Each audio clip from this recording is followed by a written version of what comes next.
पूरे भारतवर्ष में आज ईसाइयों के सबसे बड़े त्यौहार ईसा मसीह के जन्म दिवस के रूप में मनाया जा रहा है। 25 दिसंबर को देश ही नहीं दुनिया में भी बड़े हर्ष उल्लास से आज का दिन मनाया जाता है। ईसाई धर्म के मानने वाले जितने भी अनुयायी है आज भगवान ईसा मसीह को याद करते हैं और चर्च में जाकर उन प्रार्थना करते हैं, अपनों के लिए भगवान से दुआ मांगते हैं। तो तमाम जो जितने भी चर्च है उनमें आज सजावट की गई है, रोशनी से नहाए हुए हैं, तमाम जगह पर है वो सजावट से तमाम चर्च है वो जगमगा रहे हैं। तमाम लोग हैं, कल से ही लोगों का आना लगातार जारी है, कल से ही प्रार्थनाएं हो रही है, सभाएं हो रही है और लोग हैं वो लगातार चर्चों में आ रहे हैं। तो आज स्थित एवं चांदपुर स्थित चर्च में जो जयपुर रियासत के समकालीन माना जाता है, 1917 में इसका निर्माण हुआ था और तब से आज तक है लोगों की आस्था बरकरार है। तो आज हमारे साथ पादरी भी है, हम उनसे भी जानेंगे इस चर्च के बारे में और लोगों से भी जानेंगे कि क्या आस्था और क्या है अब तक लोगों का आना जाना। सबसे पहले मैं आपके चैनल्स को आज के दिन की ढेर सारी शुभकामनाएं देता हूं। जैसा कि आप सब जानते हैं कि आज का दिन ईसाई लोगों के लिए एक विशेष दिन है, क्योंकि हमारे परम प्रभु का जन्म हुआ है और जन्म भी बड़े अद्भुत रीति से हुआ है। कुंवारी मरियम से उनका जन्म हुआ है और चरनी में उनका वह आए हैं। और हम देखते हैं कि प्रभु यीशु मसीह बहुत सारी शिक्षाएं हमें देके गए हैं कि हम प्रेम से, आनंद से और एक दूसरे के सहयोग से अपने जीवन को व्यतीत करने वाले हो सकें। और यही प्रवचन सुबह की आराधना में हुआ था कि हम प्रभु यीशु मसीह के मार्गदर्शन में आगे बढ़ने वाले हो सकें। जैसा कि आप देखते हैं बहुत सारे लोग गेट पर खड़े हुए हैं, अब भी वह प्रार्थना करवाना चाहते हैं, पर लोगों की तादाद इतनी है कि सबकी प्रार्थना है हम एक साथ नहीं करा सकते हैं। पर वो दर्शन करके ज़रूर से जा रहे हैं इस चर्च में कि वह खुद मन्नत मांग रहे हैं, उनकी जो भी इच्छाएं हैं। ये कहा जाता है कि जब इस चर्च में जो भी मन्नत मांगता है उसकी पूरी होती है। लोगों की आस्था हम देख सकते हैं, काफ़ी अभी भी लोग बाहर खड़े हुए हैं और लोगों का तांता लगा हुआ है। ईसाई धर्म को एक पवित्र धर्म के रूप में माना गया है, लोगों की सहायता करने में अग्रणी रहता है, काफ़ी नाम रहा है लोगों की मदद करने में। इसे अनुयायी हैं जो लगातार लोगों की मदद करते हुए देखे जाते हैं। तो एक तरह से सब धर्म समाज या लोगों की मदद के रूप में हमेशा आगे रहा है। जी, प्रभु यीशु मसीह भी हमें यही शिक्षा दे के गए हैं कि गरीब, मोहताज और लाचारों की हमें सुधि लेनी है, उनकी सहायता और मदद करनी है। और प्रभु यही कहता है कि हम सब एक हैं, हमारा जीवन एक ही है कि हम सब मिलकर अपने जीवन में आगे बढ़ने वाले हो सकें। बिल्कुल, यानी सब हम एक है और सब मिलकर आगे बढ़ना है हमें जीवन में। लेकिन बीच बीच में कुछ ऐसी आप विरोधाभास भी पैदा हो जाता है कि एक तरह से कि लोग भड़काऊ वाली बातें या कि जबरन धर्म परिवर्तन की बातें भी कुछ ऐसी पॉलिटिकल लोग स्टेटमेंट दे देते हैं, राजनेता हो या लोग आरोप लगाते हैं चर्चों पर। जी, देखिए उसके लिए तो हम कुछ नहीं कह सकते, क्योंकि जहाँ अच्छे इंसान हैं वहाँ बुरे इंसान भी हैं। बिल्कुल। तो ये सब चलता रहता है, ये दुनिया है, कोई अच्छा बोलता है तो कोई बुरा बोलता है, इसका निर्णय हम नहीं कर सकते हैं। लेकिन जो भी ईश्वर के दर पे आता है, उसके दरबार पे आता है, वो खाली आनंद होकर यहाँ से ज़रूर से जाता है। अभी तक कितने लोग आ चुके हैं? अभी तक करीबन आप मान लीजिए करीबन 6 से 7 हज़ार लोग आके जा चुके हैं। अच्छा, किस तरह की प्रार्थनाएं हुई थी सुबह से? एक दिन पहले से ही स्टार्ट हो जाती है? जी, हमारी मध्य रात्रि से स्टार्ट हो जाती है प्रार्थना, 24 की 12 बजे तक हम प्रार्थना करते हैं। वरन सुबह की हमारी विशेष आराधना रहती है और इस विशेष आराधना में प्रवचन होते हैं और साथ के साथ हम अपने देश के लिए सुख, शांति, चैन और आराम के लिए प्रार्थना करते हैं। हम अपने president, prime minister, cabinet minister और सीएम जो अभी हमारे बने हैं उनके लिए विशेष प्रार्थना की गई कि प्रभु ने उनको इस राजस्थान की बागडोर दी है तो वे बहुत अच्छी रीति से इसको पूरा करने वाले हो सकें, ताकि राजस्थान का हर एक मानव ये कहने वाला हो सके कि बहुत अच्छा कार्य किया है।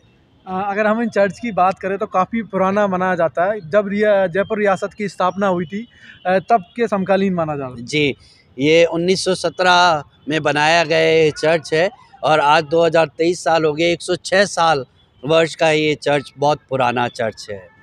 और तब से आज तक लोगों की जो आस्था है वो बरकरार है वो वाली आस्था। तो देखेंगे 1917 से इसकी स्थापना हुई थी और तब से आज तक है जो लोग हैं आते हैं, डेली प्रार्थना करते हैं, अपनों के लिए दुआ मांगते हैं। तो लगातार लोगों का आना जाना लगा रहता है। और जब आज है बड़ा उत्सव त्योहार का दिन 25 दिसंबर भगवान यीशु के जन्म दिवस के रूप में मनाया जाता है, तो लोगों की काफ़ी संख्या है, सुबह से ही लोगों का लगातार आना जारी है। और अगर हम बात करें कि आम जन है वो अगर आना चाहे तो कब कब यहाँ पर प्रार्थना के लिए आ सकता है? आम जन के लिए पूरा खुला हुआ है। सुबह 10 बजे से शाम को 5 बजे तक गिरजाघर खुले हुए रहते हैं। वे आएँ और प्रार्थना करके जा सकते हैं। अच्छा, यानी कोई भेदभाव नहीं, कोई जात भेदभाव पात ऊंच नीच नहीं, या नहीं। समाज? सब तरह के, हर एक जाति, हर एक वर्ग यहाँ पर आ सकता है, चाहे वो कितना ही बड़ा क्यों ना हो, चाहे वो कितना ही छोटा क्यों ना हो, उसका दरबार सबके लिए समान है। यानी भगवान के लिए तो सब एक है। जब हवा एक है, पानी एक है, आकाश एक है, धूप एक है, तो फिर भगवान के दर पर क्यों भेदभाव हो? तो उन्हीं सब भावनाओं के साथ, आस्था के साथ लोग यहाँ आते हैं और अपनी मन की मुराद पूरी करते हैं, समय निकालते हैं अपनों के लिए और उस क्षण को, उस पल को भगवान के सामने महसूस करते हैं और शांति महसूस करते हैं। तो ऐसी काफ़ी चीज़ें हैं जो चर्च में आके लोगों को शांति मिलती है, सुकून मिलता है। तो आप भी आ सकते हो चांदपोल चर्च पर, कुछ समय बिता सकते हो अपनी भाग दौड़ भरी लाइफ में, क्योंकि आजकल लोग काफ़ी भाग दौड़ है, अब समय नहीं है लोगों के पास। काफ़ी लोग बस अपने जॉब में, बिजनेस में काफ़ी भागम दौड़ रहते हैं। जी, अभी देखते हैं हम सब कि हमारा रुख संसार की ओर ज़्यादा जा रहा है। बजाय हमें आध्यात्मिकता में जाना चाहिए, क्योंकि जाना हम सबको उसी के पास है। तो हम आध्यात्मिकता में होकर जितना हम आगे बढ़ेंगे उतना ही प्रतिफल हमें मिलेगा। एक तरफ पर लोग नास्तिकता की बातें करते हैं कि सिवाय भगवान कुछ नहीं है, साइंस है, टेक्नोलॉजी है। वहीं दूसरी तरफ है लोग आध्यात्मिक चीज़ों पर भी विश्वास करते हैं। बहुत सारे लोग हैं जो आध्यात्मिकता पर विश्वास करते हैं और उसी में अपना जीवन व्यतीत कर रहे हैं। अगर हम भगवान यीशु के जन्म के बारे में जानना चाहें, क्योंकि बताते हैं कि जो गर्भ थी मरियम कुंवारी कन्या से जन्म लिए थे। प्रभु का कलाम बाइबिल हमें ये बताता है कि जो मरियम थी वे कुंवारी थी और पवित्र आत्मा के द्वारा ये घर उसका धारण हुआ है।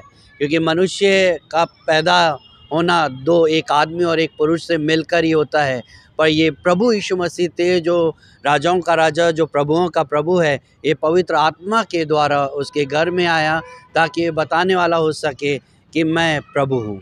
लेकिन उस पर ऑब्जेक्शन भी करते हैं कुछ लोग कि कुंवारी कन्या से कुछ जो विरोधाभास है आज भी लोग कि कुंवारी कन्या से कैसे हो सकता है, और उसको फिर प्रभु मान लेते हैं। जी, ये तो प्रभु की लीला है। प्रभु अद्भुत कार्य करने वाला है, उस पर हमें शंका नहीं करनी है, क्योंकि वो सब कुछ कर सकता है। बिल्कुल। जब भगवान कृष्ण है वो जेल में पैदा हो सके और पहुंच सकता है, तो कौन क्यों ना यीशु भी है, वो कहीं भी अपनी इच्छा से जन्म ले सकते हैं। तो और कुछ संदेश देना चाहोगे देशवासियों के लिए, भारतवासियों के लिए? देशवासियों के लिए, भारतवासियों के लिए, जयपुर वासियों के लिए यही संदेश है कि हम आपस में प्रेम रखें, एक दूसरे को क्षमा करते हुए आगे बढ़ें और निरंतर संगति में हम मिले रहें। यही मेरे निवेदन है कि हम मिलकर आगे बढ़ने वाले हो सकें। जब हम मिलेंगे तो एक अच्छा फ्यूचर हम सबका होगा। जब हम मिलेंगे तो आने वाली पीढ़ी भी मिल के आगे बढ़ेगी और इससे देश उन्नति पाएगा। बिल्कुल, यानी बिना देश ईर्ष्या के हम अपना कर्म भी करते रहे और भगवान के प्रति आस्था भी रखें। अगर भगवान यीशु की बात करें, वही जिन्होंने दूसरों के पापों के लिए खुद सूली पर चढ़ गए थे। आज जहाँ लोग हैं अपनों का अपना नहीं होता है, भाई भाई का नहीं है, वही हैं जो भगवान ने दूसरों के पापों के लिए खुद सूली पर चढ़ गए थे। उन्होंने जो आज भी वो जी, उनका उद्देश्य यही था। आज का जन्म जो है वो विशेष उद्देश्य यही था कि वह इस पूरे जगत के लिए जितने भी सबने पाप किए हैं उनको अपने जीवन के द्वारा, अपने लहू के द्वारा वे धोकर शुद्ध करें, ताकि हर एक मानव जाति इस पाप से मुक्ति पाने वाली हो सके। बिल्कुल, बहुत बहुत धन्यवाद आपका। चर्च चांदपोल चर्च से ये लाइव तस्वीरें डायरेक्ट आपको दिखा रहे हैं किस तरह जो सजावट की गई है, पूरी तरह रोशनी में नहाया हुआ है चर्च, और लोग भी है सुबह से कई लोगों का तांता लगा हुआ है, अपनों के लिए प्रार्थना के लिए आए हुए हैं और काफ़ी लोगों का हुजूम अभी भी लगा हुआ है। गेट पे अभी भी लोग दुआ कर रहे हैं, मोमबत्ती जला रहे हैं, भगवान यीशु को याद कर रहे हैं। नमस्कार मैम, क्या नाम है आपका? भावना। अच्छा, कहाँ से हैं आप? जयपुर से। जयपुर से। अच्छा, आप ही के साथ? बिल्कुल अच्छा, मैरिड है। अच्छा मैरिड है। अच्छा, आप क्रिश्चियन हो या अलग धर्म से हो? नहीं, हम बनिया समाज से। अच्छा, हिंदू धर्म से हो। हिंदू धर्म से। अच्छा, आप पहली बार आए हो या पहले भी आ चुके हो चर्च में? नहीं, पहले भी आ चुके हैं। पहले भी आ चुके हो। बिल्कुल। जयपुर से ही हो? जी बिल्कुल। अच्छा, कैसा लगा यहाँ कर में? अच्छा लगा। अच्छा, आज ईसाई धर्म का सबसे बड़ा त्यौहार है। भगवान ईसा मसीह का जन्मदिवस के रूप में मनाया जाता है। काफ़ी लोग हैं वो आ रहे हैं, तो आपको कैसा लगा? नहीं, बहुत अच्छा है और पर ये प्रमोट करना चाहिए इसको। और जैसा कि अपन जानते हैं कि जयपुर में सिर्फ एक ही जगह पर यही एक चर्च है सिटी एरिया में। तो जयपुर रियासत के सिटी समकालीन एरिया माना में- जाता है। जयपुर जी। रियासत 1917 में इस चर्च की स्थापना हुई थी। तब से ईसाई धर्म के मानने वाले और अन्य अनुयायी वो भी आते हैं। जी, लेकिन वहीं दूसरी तरफ बातें होती है, राजनीतिक बातें, धर्म परिवर्तन के आरोप लगते आए चर्चों पर। जी, तो उन पर क्या? जहाँ हिंदू मुस्लिम की बातें होती है, राजनीतिक लोग इस तरह की बातें करते हैं, तो हाँ। आपका क्या विचार है उसमें? मेरा विचार ये है कि हमें इन सब को छोड़कर और धार्मिक चीज़ों को छोड़कर एक देश के रूप में रहना चाहिए सभी को साथ में। यानी आमजन कभी नहीं चाहता कि हिंदू मुस्लिम की बातें हो या राजनीतिक बिल्कुल। बातें हो, धर्म जी। परिवर्तन की बातें हो, जी बिल्कुल बिल्कुल। या एक तरह से राजनीतिक हथकंडे होते हैं। नहीं, मेरा मानना ये है कि इन सब से समाज को दूर रहना चाहिए। एक देश एक राष्ट्र, जैसा हमारे मोदी जी भी कहते हैं, तो एक देश और एक राष्ट्र का निर्माण हमें करना चाहिए। और उसी के रूप में आज भगवान ईसा मसीह का जन्मदिन माना जाता है, जिन्हें शांति प्रिय के रूप में और लोगों की सेवा के रूप में हमेशा वो अग्रणी रहे। जी बिल्कुल। नमस्कार जी, क्या नाम है आपका? माही। माही। आपका नाम? अंशिका। अच्छा, आप पहली बार आए हो चर्च में या पहली बार? नहीं, मैं बहुत बार आई हूँ और हमेशा आती हूँ। अच्छा, आप क्रिश्चियन हो? जी, क्रिश्चियन नहीं हूँ पर मैं आती हूँ, मुझे अच्छा अच्छा, लगता आप है। क्रिश्चियन नहीं हो लेकिन आते हो? हाँ। अच्छा, आज के बारे में आप क्या कहना चाहोगे? ईसाई धर्म शांति प्रिय माना जाता है, लेकिन वहीं दूसरी तरफ है लोग आरोप लगाते हैं धर्म परिवर्तन का। वो अपने अपने लोगों का नज़रिया होता है कि कौन किस तरीके से लेता है, अपना वे होता है कि कोई पॉजिटिव लेता है, कोई निगेटिव लेता है। हमारा हम पे डिपेंड है कि हम उसको किस तरीके से समझ रहे हैं। बस हमें अच्छा लगता है, हमें शांति मिलती है, इसलिए हम चर्च आते हैं।